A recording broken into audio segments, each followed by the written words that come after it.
बरोबर असलेला पर्याय निवडा. बघा बरं, बरोबर पर्याय म्हणतोय. आणि ट ठ प फ ही मृदू व्यंजनं आहेत असं म्हटलंय. बघा या प्रत्येकाचा पाय मोडलेला आहे. ग घ ब भ ही कठोर व्यंजनं आहेत असं म्हटलेलं आहे. आणि न न ग म्हणतो आपण त्याला, ग म न ही अनुनासिका आहेत असं म्हटलेलं आहे. तुम्हाला योग्य ओळखायचं आहे. काय खाली केवळ अ बरोबर बी सी चूक, केवळ बी बरोबर ए सी चूक, केवळ सी बरोबर ए बी चूक, ए बी सी बरोबर.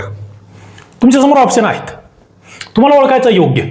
आता बघा तुमच्यासमोर एक तक्ता ठेवतो मी, इथे उत्तर देऊन टाकतो. फक्त सी बरोबर आहे, इथे क्रॉस कनेक्शन केलं यांनी. हे तर अनुनासिका आपल्याला माहित आहेत.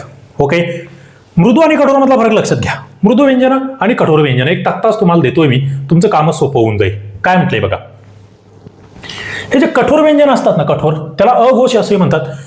क च ट त प ही जी पहिली ओळ आहे आणि दुसरी ख छ ठ थ प हे कठोर व्यंजन आहेत. पहिल्या दोन ओळी आणि त्यासोबत मग इथे श श स ही 3 कठोर व्यंजन आहेत. पुढे जे मृदूमध्ये ना ग घ ग ज झ न ड ढ न द ध न आणि त्याच्यानंतर मग ही इतर व्यंजनं जी आहेत, ह असेल, य र ल ल व ही व्यंजनं सुद्धा मृदूमध्ये येतात.